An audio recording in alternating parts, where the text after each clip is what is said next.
This is CGTN, China Global Television Network.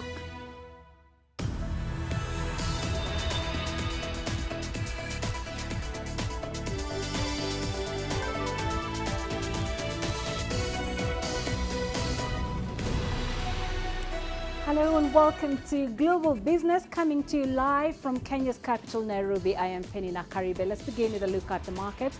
The Egyptian Stock Exchange's indices saw a varied performance today. The benchmark index EGX 30 fell by 0.17%. However, the small and medium-sized enterprises index EGX 70 went up 1.45%, whereas the broader index EGX 100 marked an increase of 1.31%. In South Africa, the JSE closed firmer, with the oil share gaining 1.35% as investors returned from a national holiday that kept liquidity low. Coming up on the show tonight, Russia approves its COVID-19 vaccine, becoming the first country to do so. We have a conversation with one of the nominees for the position of WTO Director General. And the magical strokes of Tinga Tinga paintings.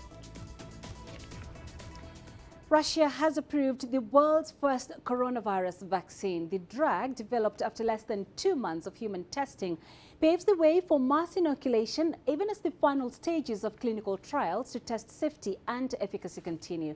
The urgency in rolling out the vaccine highlights its determination to win the global race for an effective product. However, this has stirred concerns that it may be putting national prestige before science and safety.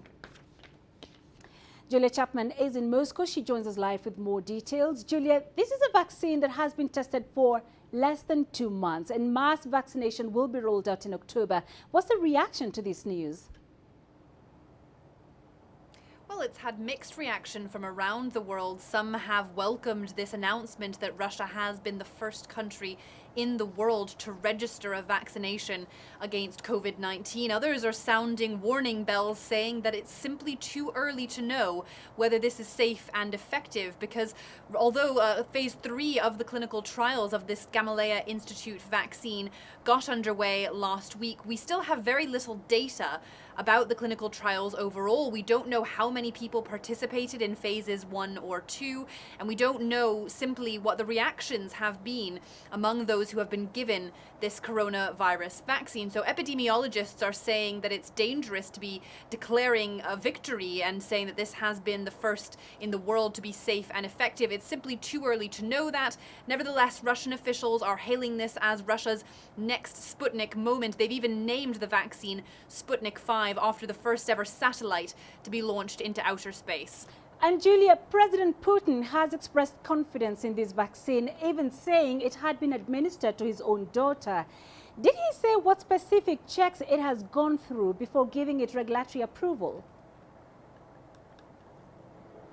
We only know what we've been told by the scientists and the researchers at the Gamaleya Institute, which in fact is very little. They say that the clinical trials have been underway for the last couple of months and that they are confident in the safety and efficacy of this vaccine. But as I say, there's been very little data published, so the wider world simply doesn't know yet whether this has been proven. The World Health Organization has been urging Russia to be transparent. It says it's in talks with Russia about this vaccine, but stresses that no vaccine should be rolled out to the wider public until clinical trials have been completed. But as you say, Russian President Vladimir Putin says that all the necessary checks have been undergone here in Russia, and even his daughter has taken this vaccine. He said that she only had a slight temperature afterwards and is now feeling in good spirits.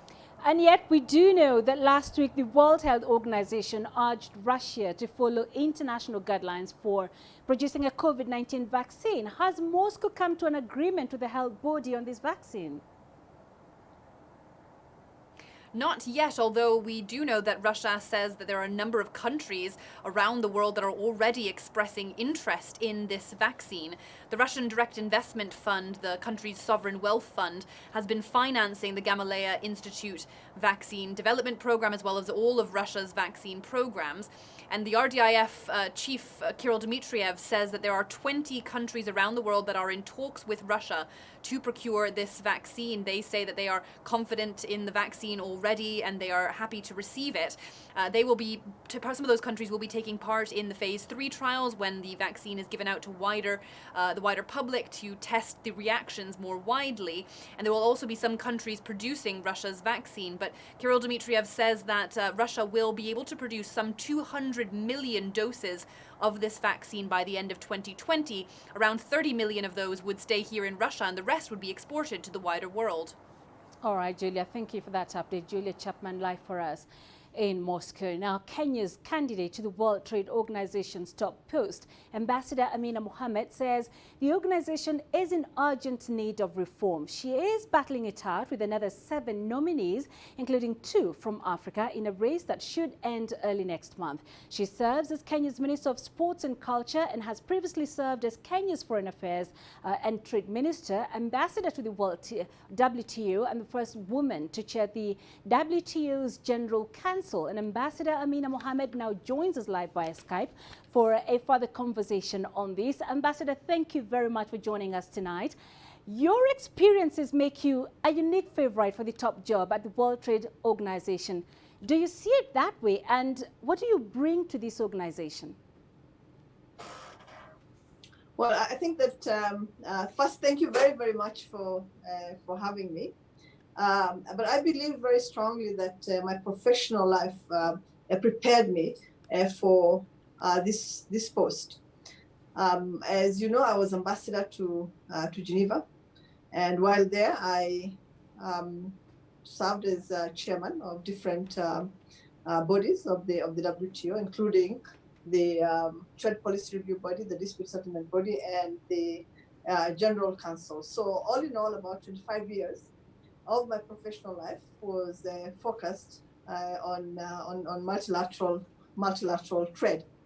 After I became Minister for Foreign Affairs and International Trade, I was privileged to host the 10th Ministerial Conference of the WTO here in Nairobi, where we were actually able to make amazing achievements that had not been made before.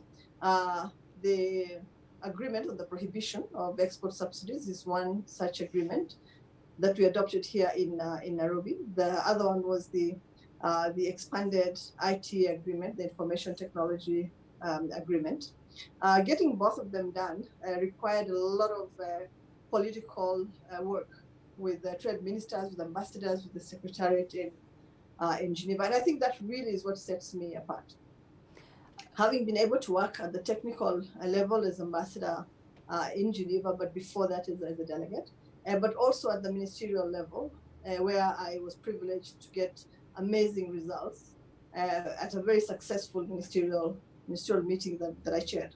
I think that those two things really set me apart.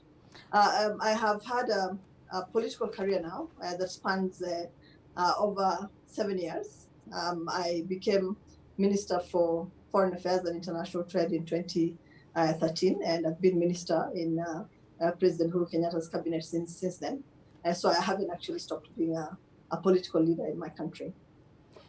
So this is the second time now you're going through this process after losing out to the current Director General back in 2013.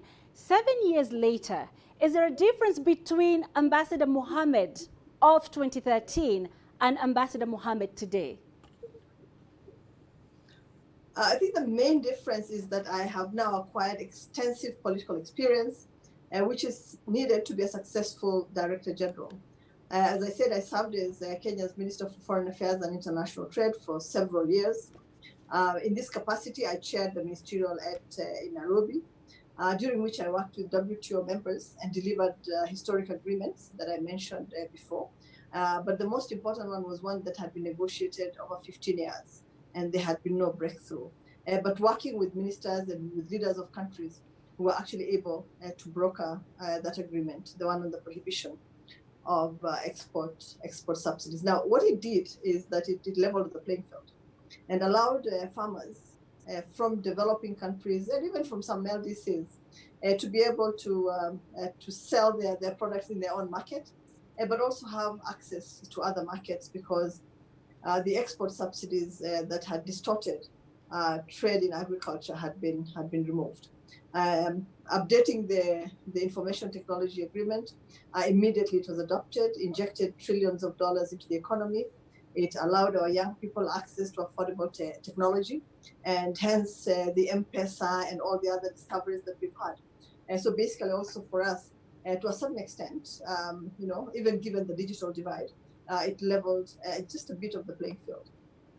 How would you describe? And so that experience, yeah, go on. That political experience that I had as foreign minister, where I actually witnessed firsthand the impact that trade would have on ordinary people, including women and the youth. The transformational and the force that trade actually has to change livelihoods, to improve livelihoods. I think that in many ways convinced me that multilateral trade in general was a force for good.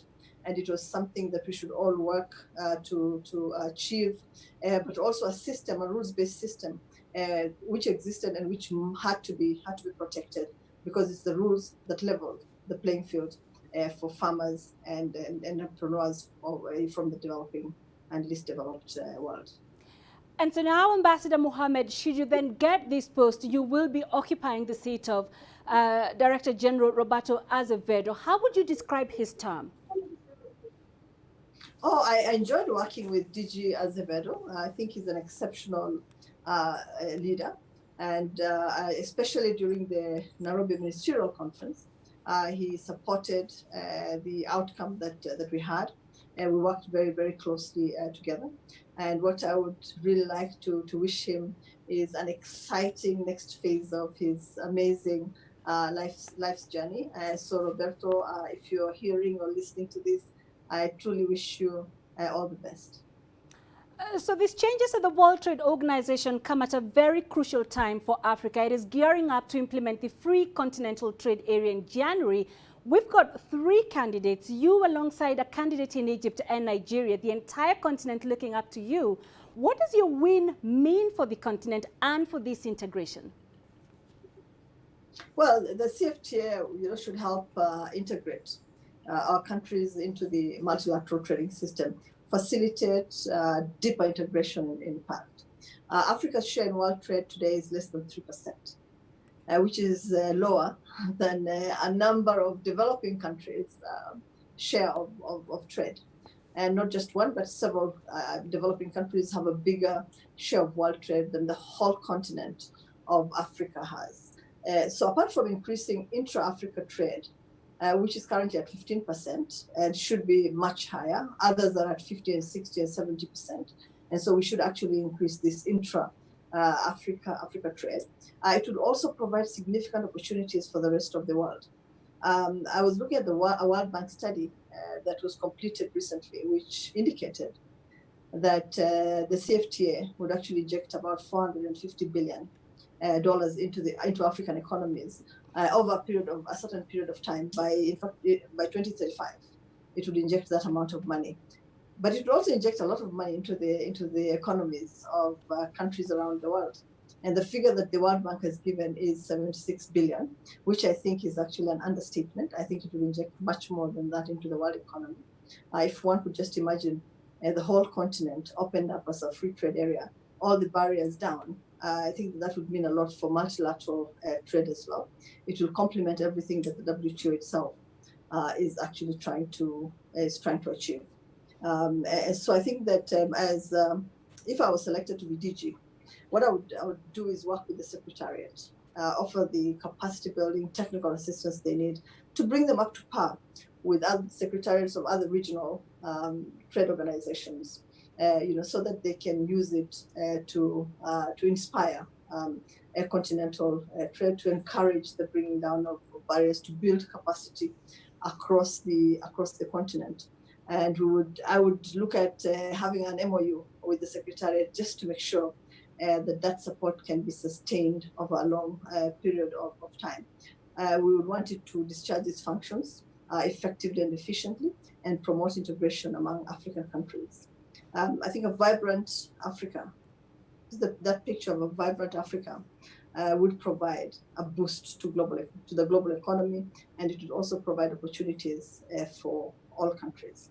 And so that really should be the goal of anyone who is selected to be the Director General of the WTO. If you really want to support multilateral trade, if you want to make sure that the rules of the multilateral trading system are embraced, across regions and in the whole world, then you would have to support the CFTA.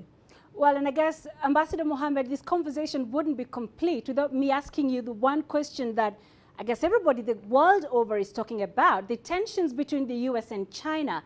How do you plan to resolve those tensions, considering the impact this is having on global trade? Well, a DG doesn't have many powers, but a DG can be an honest broker.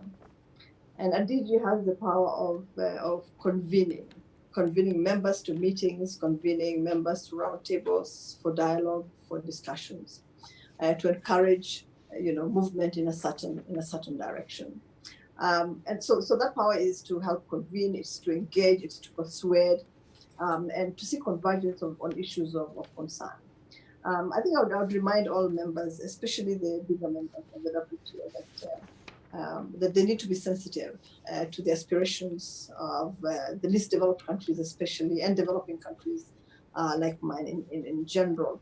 Those that want to use the rules-based multilateral trading system to achieve sustainable economic growth, and that look to this, countries' economies being stable so that they can have access into their markets.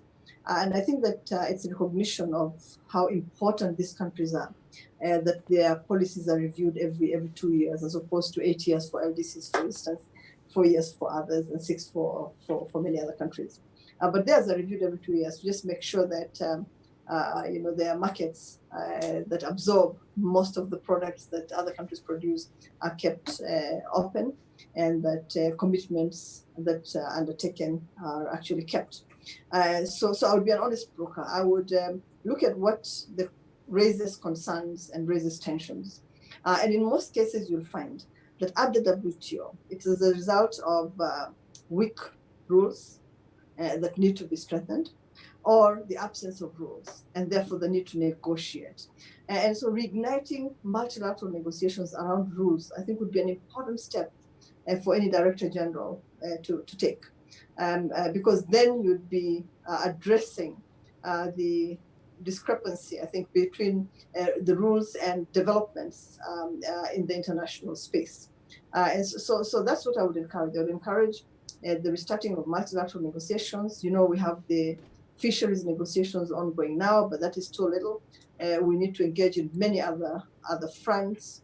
We have the plurilaterals, which are not broad enough, but which hopefully, after conclusion, will make their benefits available to all countries on an MFN basis. So basically, the idea would be strengthen rules and start negotiating new rules so that you upgrade the rule book.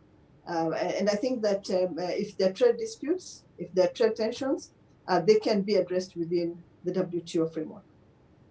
Ambassador Mohammed, thank you for your time tonight. Ambassador Peninah Mohammed speaking to us. Now, in Mauritius, a Japanese ship that ran aground on a reef 2 weeks ago has now stopped leaking oil into the Indian Ocean. Prime Minister Pravin Jugnauth says the country must still prepare for a worst-case scenario. Efforts to siphon the oil from the ocean and avoiding further damage to the ecosystem continue. The salvage process entails airlifting the oil by helicopters to the shore. However, authorities say rough tides and strong winds are an impediment. The catastrophe is said to be damaging the archipelago's ecosystem. Marine parks, mangrove forests, coral reefs and fishing grounds are vital to the country's economy. The disaster is seen as an additional blow to the country's ecotourism. In the meantime, police have launched an investigation into the cause of the accident.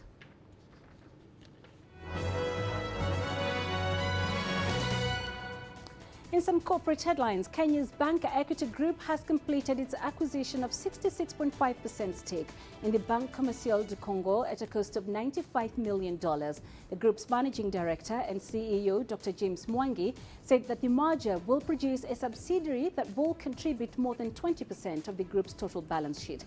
Equity now has two subsidiaries in the Democratic Republic of Congo, having earlier acquired German bank ProCredit.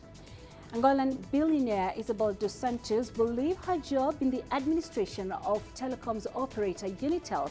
Dos Santos' decision to leave her position at Unitel is related to a climate of permanent conflict among the company's board of directors. The businesswoman, who is embroiled in a huge financial scandal, amassed a fortune estimated at more than $2 billion through stakes in various companies, including Unitel. She has repeatedly denied any wrongdoing. South African energy and chemical company Sasol expects an annual loss after a drop in oil and chemical prices, as well as the impact of the coronavirus pandemic. Adjusted earnings before interest, tax, depreciation and amortization is also expected to fall by as much as 37%. This comes as the cash-strapped firm sets out to find a partner for its US-based chemicals assets after debt and cost overruns forced its former joint CEOs to resign. And Japanese conglomerate SoftBank Group reported a 12% rise in net income in the first quarter, but did not disclose its operating profit. Chief Executive Masayoshi Son said the profit measure was not useful to gauge performance. He instead pointed to a $2.8 billion gain at its Vision Fund in the April to June quarter. Son has long emphasized the total value of assets as his preferred yardstick, but investors have complained that the company is opaque.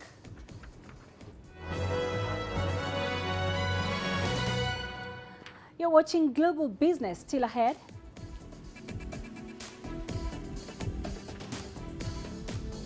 The ban on the sale of alcohol in South Africa hurts line industries. And the coronavirus brings good tidings for car sellers in South Sudan.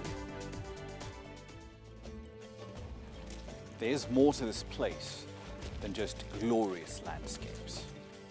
There's more to it than just, say, Table Mountain or glorious, endless salt flats. There's more to it than countries that are home to some of the deepest mines in the world. There is so much more to this place, even if it is home to some of the finest diamonds on the planet. It is the sheer diversity of the people who call Southern Africa home, and the relentless drive to make it a better place that make it so special. And we know that because this too is home.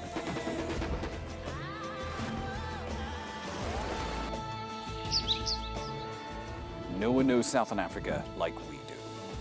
CGTN, see the difference.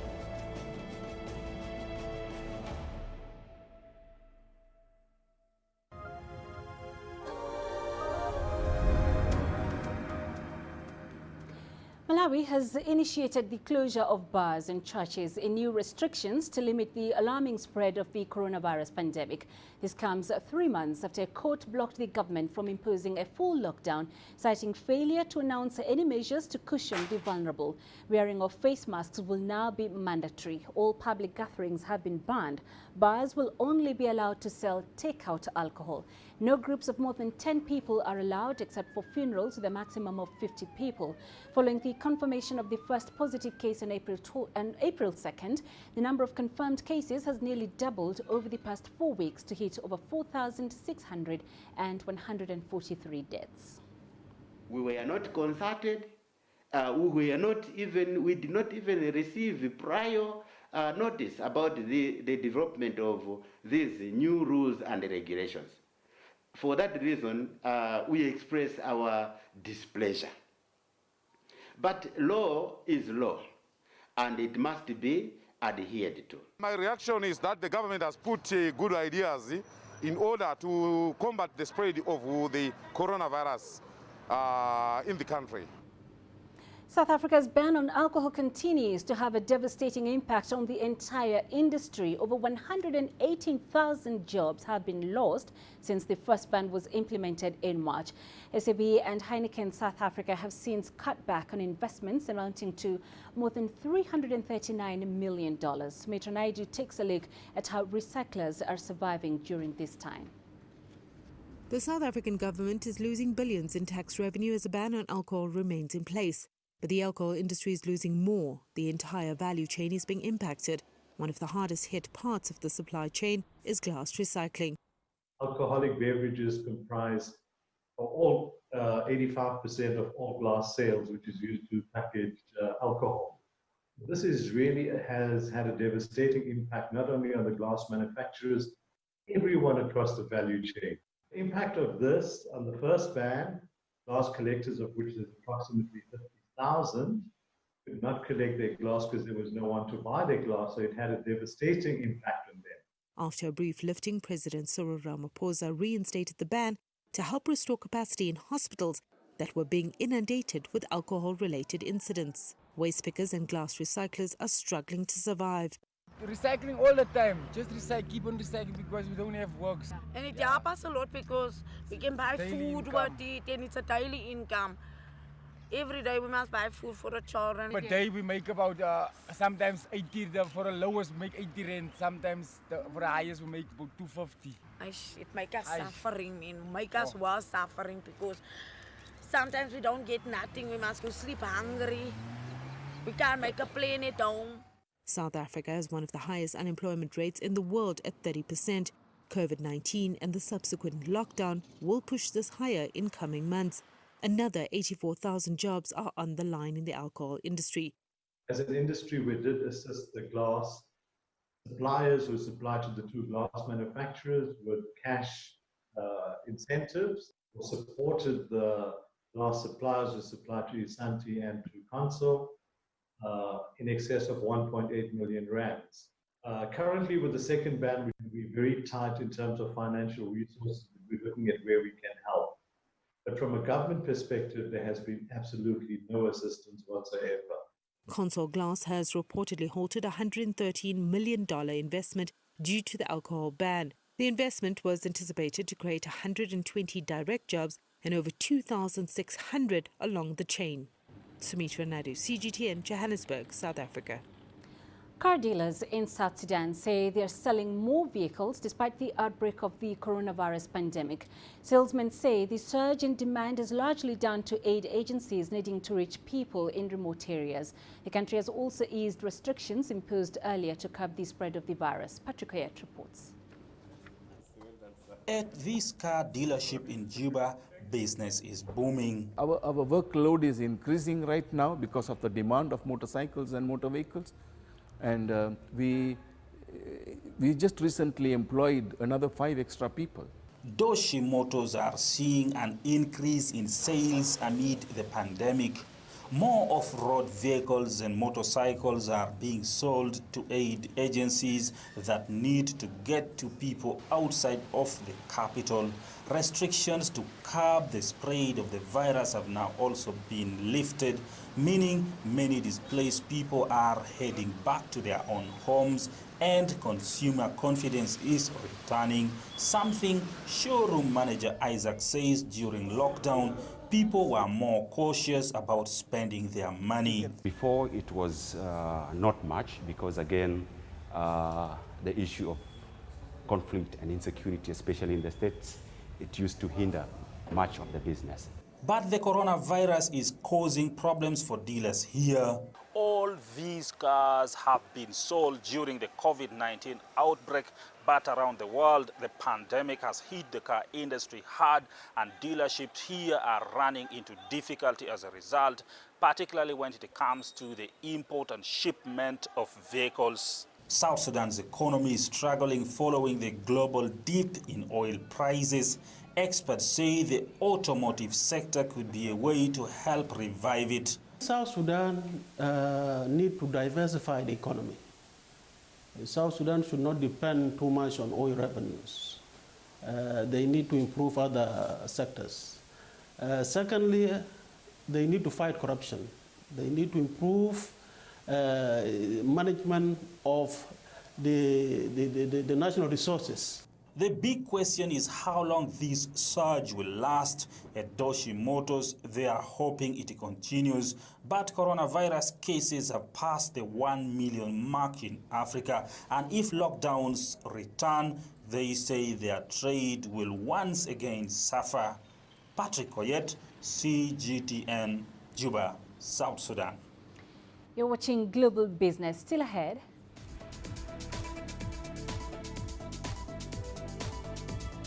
Chinese firms listed in the U.S. given to the end of 2021 to comply with American accounting standards. And a pair of glasses believed to have belonged to independence leader Mahatma Gandhi up for auction.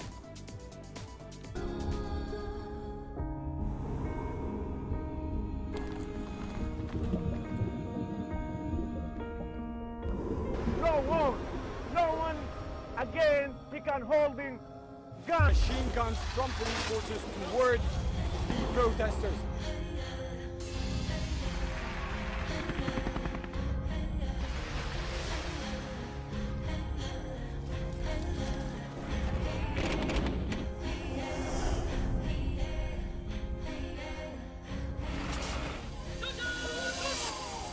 Were you worried about your life at that particular time? Not at all. What is your assessment of the state of the continent today? Africa has the potential to power itself. Excuse me.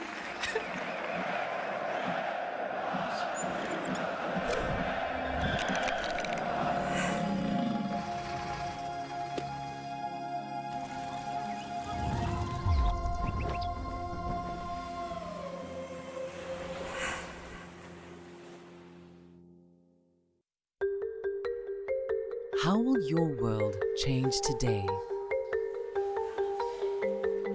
What happens here? What happens there? Or what you make happen for yourself?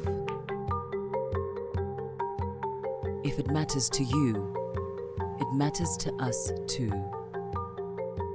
Your stories are these stories that need to be told. Africa Live. Find your voice.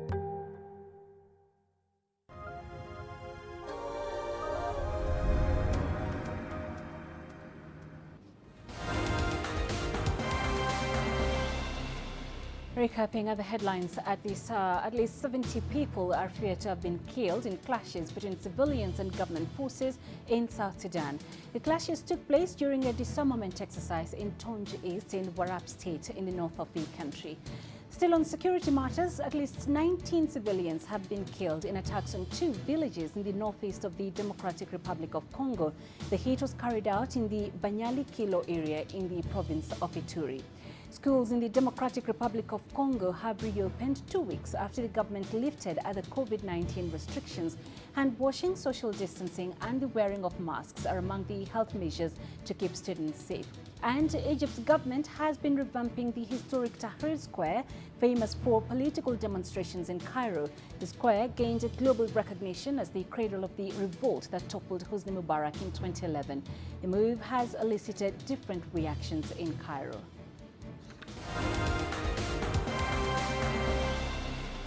U.S. Secretary Steven Mnuchin says companies from China and other countries that fail to comply with U.S. accounting standards will be delisted from American stock exchanges by the end of 2021. Mnuchin and other officials recommended the move to the U.S. Securities and Exchange Commission last week. He urged that the aim is to ensure Chinese firms are held to the same standards as U.S. companies. Mnuchin told a White House briefing the SEC was expected to adopt the recommendations. 245 Chinese companies are listed in the U.S. with a market capitalization of $1.88 trillion as of July 28th.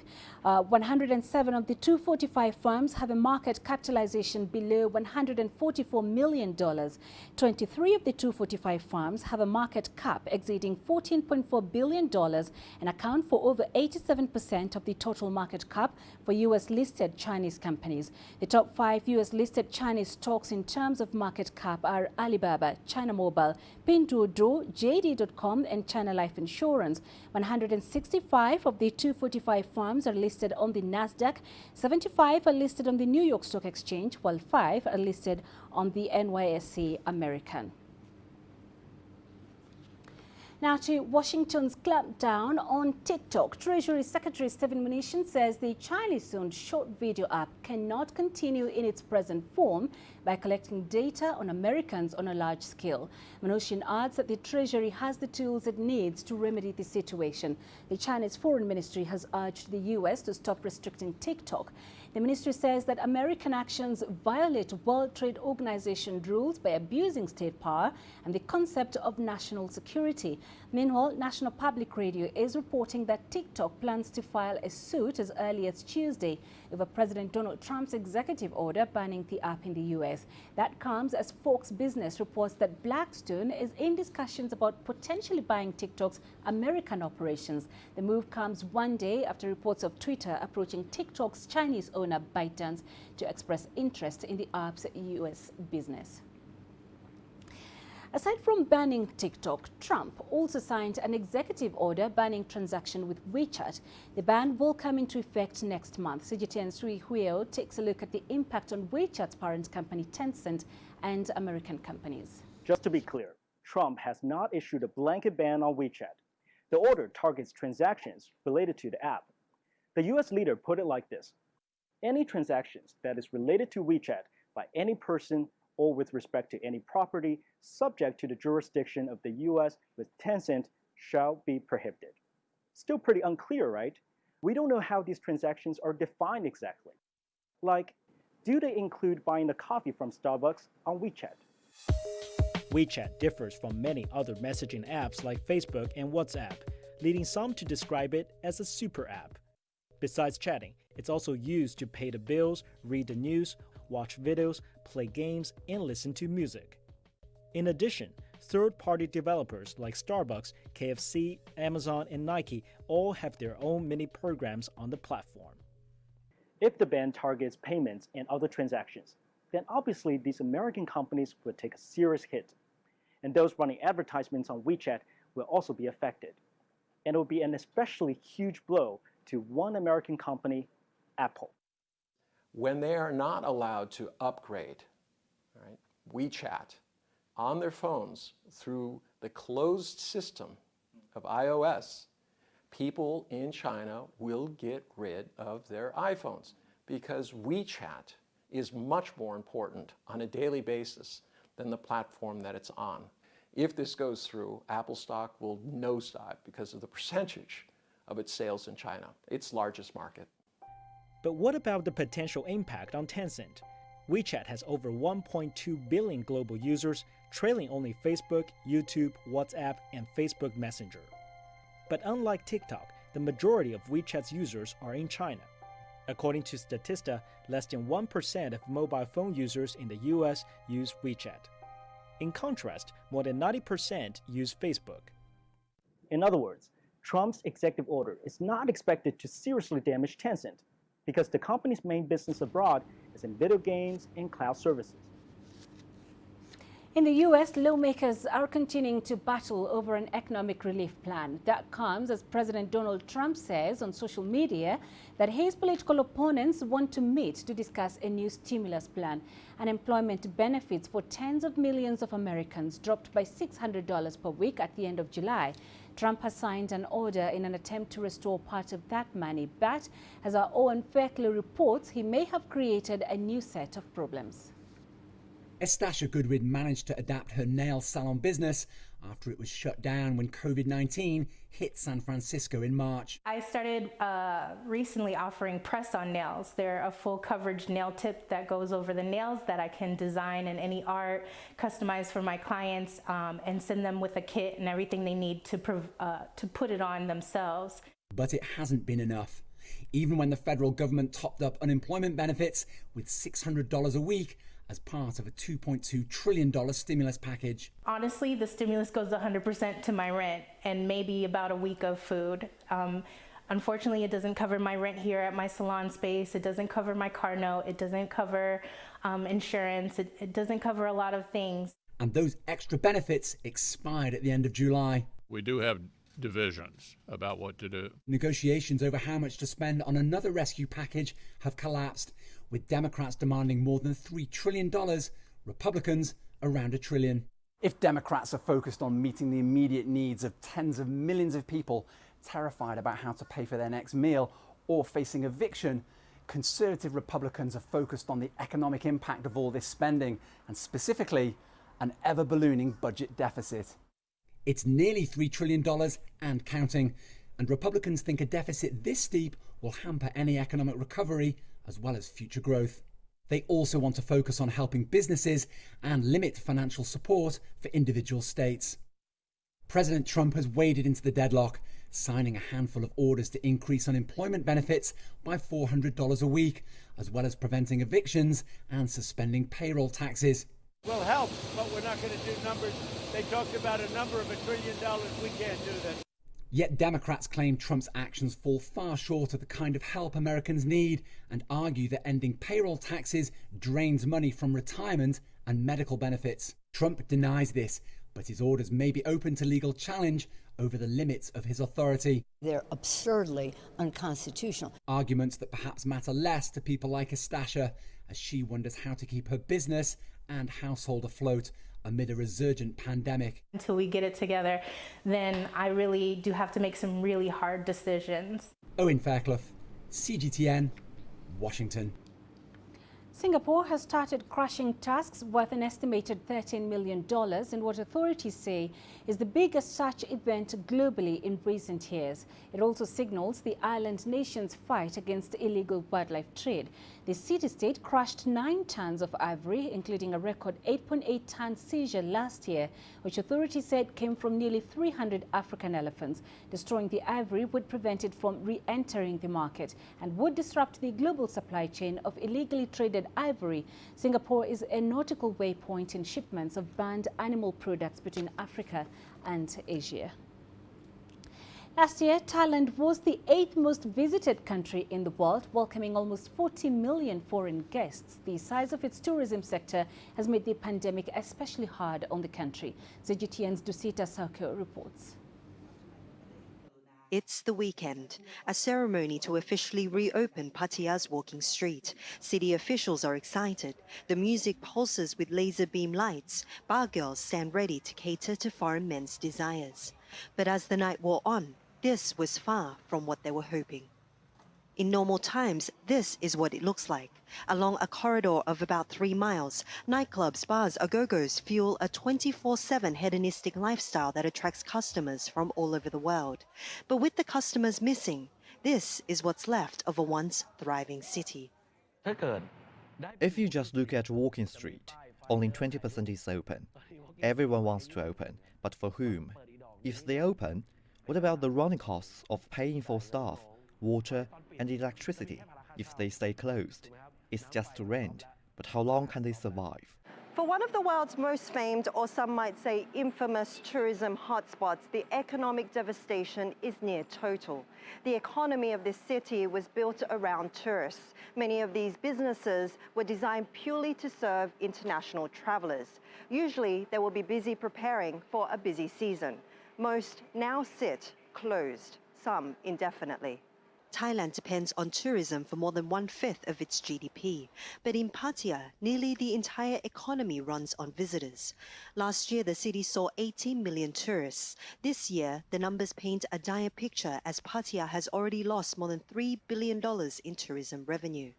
Its closure due to the coronavirus pandemic has set off a domino effect disaster, rippling through every single business in this town. There is a saying, Pattaya never sleeps. Night is like day, the lights, the sounds. But look at it now. 80% of its economy is from tourism. With that gone, it's like watching the city collapse. This town has become a ghost of itself, a tableau of desolate streets and shuttered businesses. For rent, for lease signs, boarded up shop fronts stretch along its streets. Businesses destroyed, lives ruined, thousands left desperate as they search for jobs in a town where there is none. Food lines in the thousands have formed. Reports in local media circulate as an increasing number of homeless seek refuge in the abandoned bars across the city. Everyone in the city is worried and stressed about the future. No one is confident that things will go back to normal anytime soon. Even if the government promotes domestic tourism, it's just not enough. For this once bustling seaside resort town of over 500,000 people, the red lights have dimmed. And this eerie moment when the town hits pause on normal life will never be forgotten by those who survived through it. Dusita Saogao, CGTN, Pattaya, Thailand. Looking for a new way to communicate during the pandemic? Well, a Los Angeles company has created a phone booth-sized machine to beam live holograms into your living room. Take a look. The device made by Portal Inc. lets users talk in real time with a life-sized hologram of another person. The machines also can be equipped with technology that can enable interaction with recorded holograms of historical figures or relatives who have passed away. This gives people the ability to beam in front of any one, any some, or any number of groups of people in real time. They can stand as close as they want. They could interact without wearing masks. And it basically does give some dimension and some volumetric effect to Zoom. Prices for the machine start at $60,000, a cost expected to drop over the next 3 to 5 years. The company also plans a smaller tabletop device with a lower price tag early next year. The devices can also be equipped with artificial intelligence technology from Los Angeles-based company Storyfile to produce hologram recordings that can be archived. My digital resurrections that I've done in the past, they're pre-recorded and they play on a loop, or they play when you hit the button, and you can't interact with it. It is just what it is. It's a speech. It's a monologue. But yeah, having Storyfile, it's a conversation. You're now actually able to sit across from somebody and have a conversation with them when otherwise you'd never be able to do that. It allows you to look at an individual, feel as if they're there, feel their presence, see their body language, see all the nonverbal cues, get a sense of who they are and how they're answering the questions, and feel as if you've actually talked to that individual, even though they were not even there. They could be 6,000 miles away, or they could have already passed away. The companies are promoting the idea to museums, which could let visitors question a hologram of a historical figure, and to families to record information for future generations. Mike Fox, CGTN. A pair of eyeglasses believed to have once belonged to Mahatma Gandhi are being auctioned decades after the independence leader gave them as an impromptu gift. The seller's uncle was working for British Petroleum in South Africa and met Gandhi when the independence leader and champion of non-violent resistance was taking a tour. Auctioneers compared the custom-shaped nose bridge of the glasses to others known to have belonged to Gandhi in determining their authenticity. The prescription also coincided to that which Gandhi would have worn at the time of the visit. The sale date is August 21st, but pre-sale bids stand at $65,000 US. The auction house has received interest from all over the world, particularly India. Yeah, completely. They were quite unceremoniously kind of half hanging out of our letterbox. We don't open on weekends, so they were placed in on the Friday evening. I think the gentleman strolled down, popped them through our letterbox, and we didn't find them again until we reopened on Monday. And they were just, as I say, just hanging out of our letterbox. A colleague of mine picked them up, ripped them open, and there was just a little brief note in there that said, "These glasses belong to Gandhi, give me a call." So I kind of read the note, carried on with the morning duties, the morning meeting, and then around about lunchtime I thought, well, let's give this gentleman a call, let's see what the story is. A few hours later, we're digging around, do some research. We discover that they are a very important historical find. I phoned the gentleman back who in his exact words were, if they're no good, just throw them away. I told him I thought they were £15,000, and I think he nearly fell off of his chair. And it's just one of those wonderful stories where that we all hope to have, where something that's been in the family for years and years that you always thought was worthless turns out to be worth lots of money. It's just one of those wonderful auction stories. Going through the commodities market now, the huge rally that pushed gold to record highs above $2,000 an ounce has come to an abrupt halt, with the safe haven metal heading for its biggest drop in 7 years after bond yields spiked higher. U.S. Treasuries and European bond yields climbed, cutting into the negative real rates that had supported the metal. The 10-year U.S. Treasury yield jumped the most since June ahead of an expected flood of government and corporate debt issuance. U.S. producer prices increased faster than expected. Still ahead on global business,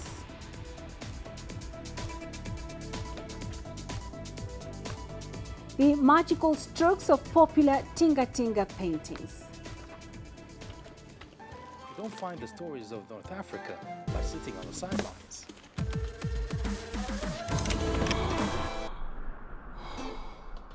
No one else will take you where we can in North Africa. And no one else will show you what it's all about. CGTN, see the difference. My family has been doing this artwork for the past 600 years.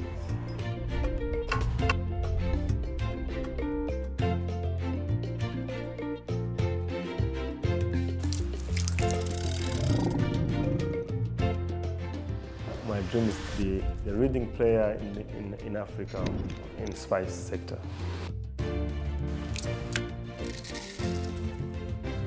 Nobody in the region consumes it. Even me cannot afford the vanilla cooking.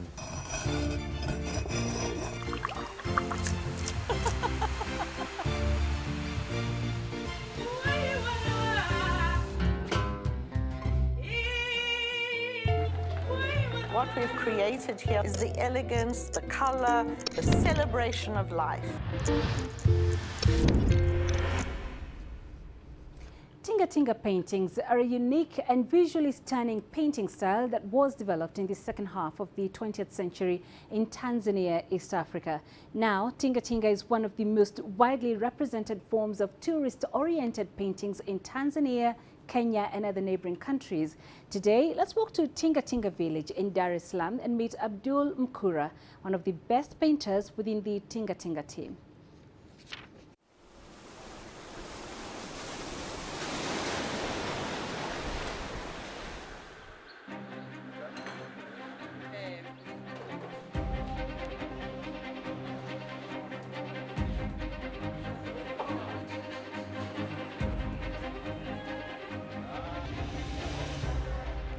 Jina langu Abdu Amonde Mkura.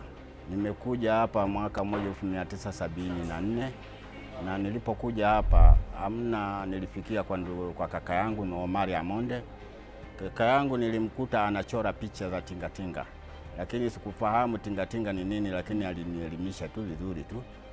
Tingatinga maana yake kwamba ni mtu mmoja aliyeanzisha, anaitwa Edward Saidi Tingatinga. Yeye ameanza kazi ya kuchora 1968. Ilipofika 72 akafariki.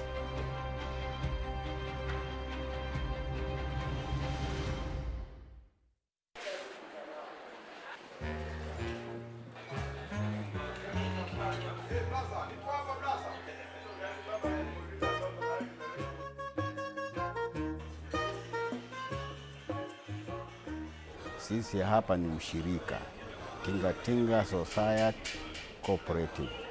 Tumeanzisha na 90 mpaka leo tunakubalika na serikali. Na katika memba wa Tinga-Tinga tuko 52.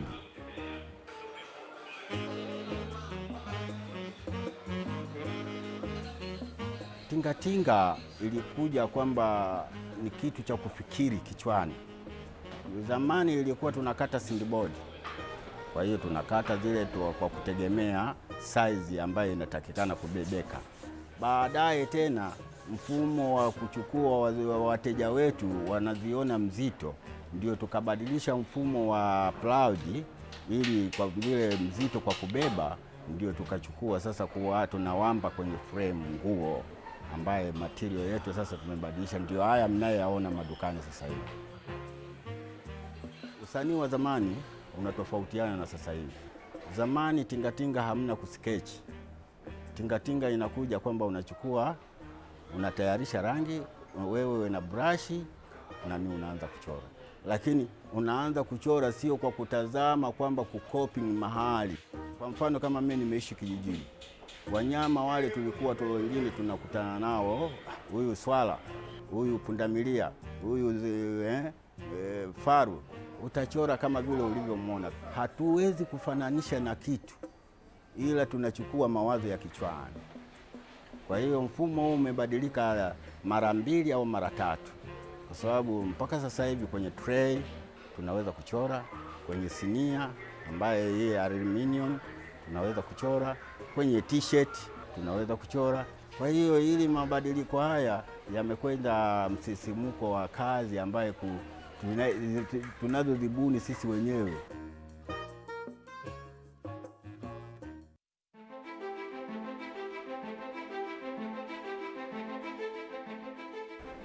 Mimi ninapenda kuchora michoro mingi sana.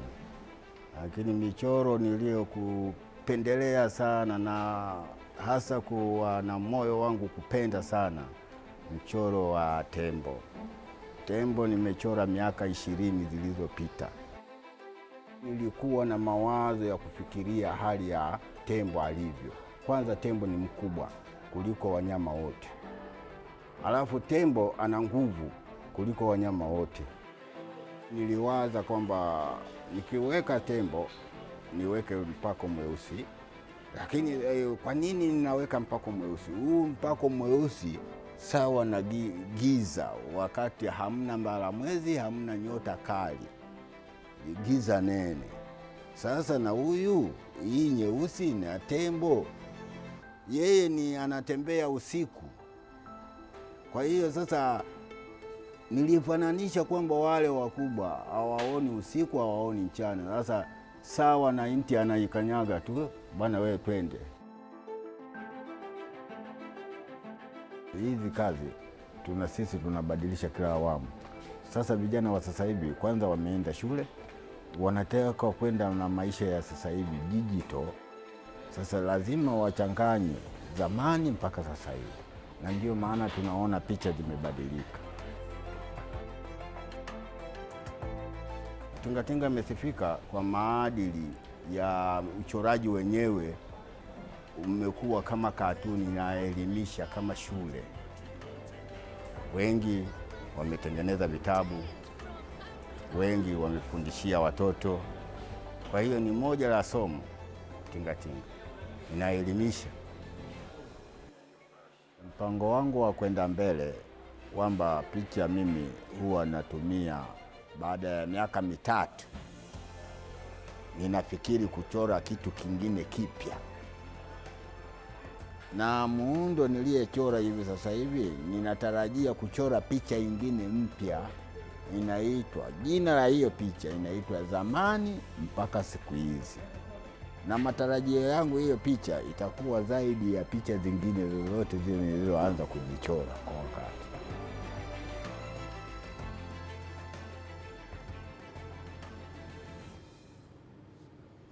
A look at the currencies now. The South African rand was firmer today as positive news about various COVID-19 vaccines lifted appetite for riskier assets, while investors remain optimistic of a U.S. stimulus package. The rand's gain was its first in 4 days. And that's it for this edition of Global Business. Remember, you can send your feedback to the contacts on the screen and follow us on our digital media platforms. I'm Peninah Karibe. Thanks for watching.